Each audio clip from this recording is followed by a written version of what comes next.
कुंज बिहारी श्री हरदास पुरुषोत्तम मास महात्म्य कथा अध्याय 15।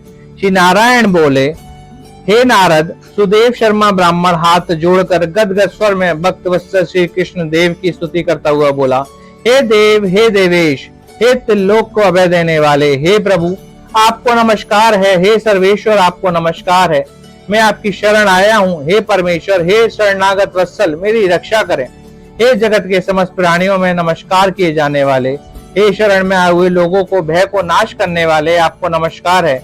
आप जय के स्वरूप हो, जय देने वाले हो, जय के मालिक हो, जय के कारण हो, विश्व के आधार हो, विश्व के रक्षक हो, दिव्य हो, विश्व के स्थान हो, फलों के बीज हो, फलों के आधार हो, विश्व में स्थित हो, विश्व के कारण हो, फलों के मूल हो, फलों को देने वाले हो, तेज स्वरूप हो, तेज के दाता हो, सब तेजस्वी में श्रेष्ठ हो, कृष्ण हो, विष्णु हो, वासुदेव हो, दीन वत्सल हो, ऐसा आपको मैं नमस्कार करता हूँ।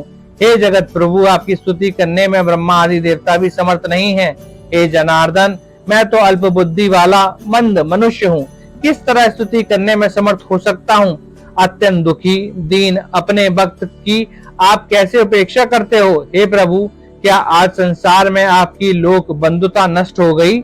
वाल्मीकि ऋषि बोले, सुदेव शर्मा ब्राह्मण इस प्रकार विष्णु भगवान की स्तुति कर हरि के सामने खड़ा हो गया। हरि भगवान उसके वचन सुनकर मेघ के समान गंभीर वचन से बोले। श्री हरि बोले, हे वत्स, तुमने जो तप किया वह बहुत अच्छी तरह से किया। हे महाप्राग, हे तपोधन, क्या चाहते हो जो मुझसे कहो। तुम्हारे तप से प्रसन्न मैं उस वर को तुम्हारे लिए दूंगा, क्योंकि आज के पहले ऐसा भारी कर्म किसी ने नहीं किया है। सुदेव शर्मा बोले, हे नाथ, हे दीन बंधु, हे दयानिधे, यदि आप प्रश्न है तो हे विष्णु, हे पुराण पुरुषोत्तम, कृपा कर मेरे लिए सत्पुत्र दीजिए। हे हरे, पुत्र के बिना सूना यह गृहस्थ आश्रम धर्म मुझको प्रिय नहीं लगता। इस प्रकार हरि भगवान सुदेव शर्मा ब्राह्मण के वचन को सुनकर बोले। श्री हरि भगवान बोले, हे द्विज, पुत्रों को छोड़कर बाकी जो देने के योग्य है उनको भी तुम्हारे लिए दूंगा, क्योंकि ब्रह्मा ने तुम्हारे लिए पुत्र का सुख नहीं लिखा है।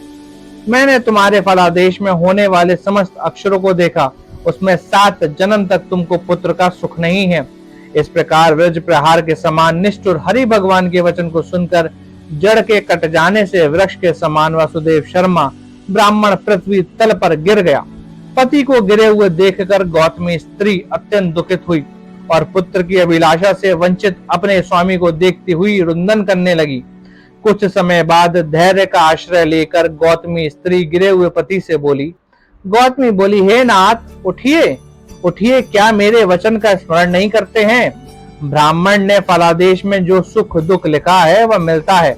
रमानाथ क्या करेंगे, मनुष्य तो अपने किए कर्म का फल भोगता है।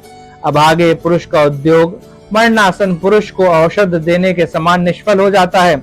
जिसका भाग्य प्रतिकूल है उसका किया हुआ सब उद्योग व्यर्थ होता है। समस्त वेदों में यज्ञ, दान, तप, सत्य, व्रत आदि की अपेक्षा श्री हरि भगवान का सेवन श्रेष्ठ कहा है, परंतु उससे भी भाग्य बल श्रेष्ठ है। इसलिए हे भूसर, सर्वत्र से विश्वास को हटाकर उठिए और शीघ्र देव का ही आश्रय लीजिए।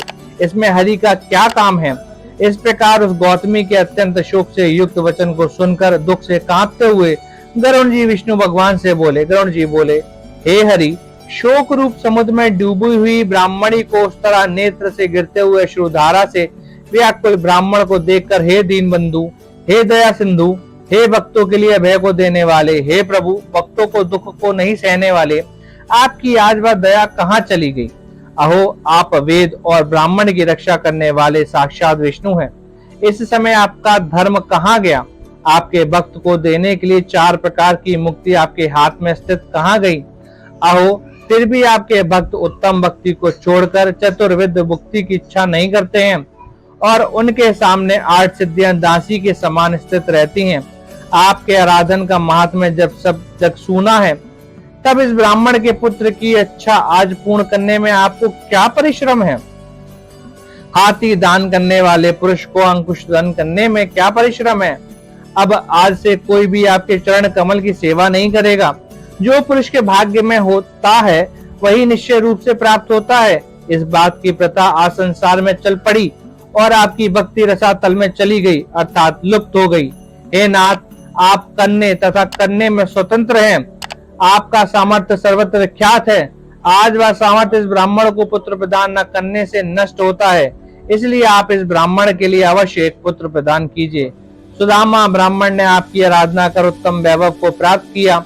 आपकी कृपा से संदीपानी गुरु ने मृत पुत्र को प्राप्त किया। इन कारणों से पुत्र की लालसा करने वाले ये दोनों स्त्री पुरुष आपकी शरण में आए हैं। श्री नारायण बोले, इस प्रकार विष्णु भगवान अमृत के समान गरुण के वचन को सुनकर गरुण जी से बोले, हे पक्षीवर, हे वनिते, इस ब्राह्मण को अभिलेषित एक पुत्र शीघ्र दीजिए। इस प्रकार अपने अनुकूल हरि भगवान के वचन को सुनकर गरुड़ जी ने अत्यंत प्रसन्नचित्त होकर उस पृथ्वी के देवता दुखित ब्राह्मण के लिए अनुरूप और सुंदर पुत्र को जल्दी से दे दिया। ऐसे ही दिव्य कथा को सुनने के लिए वीडियो को लाइक करें, चैनल को सब्सक्राइब करें, बेल आइकन दबाएं, कमेंट करें। जय श्री हरि।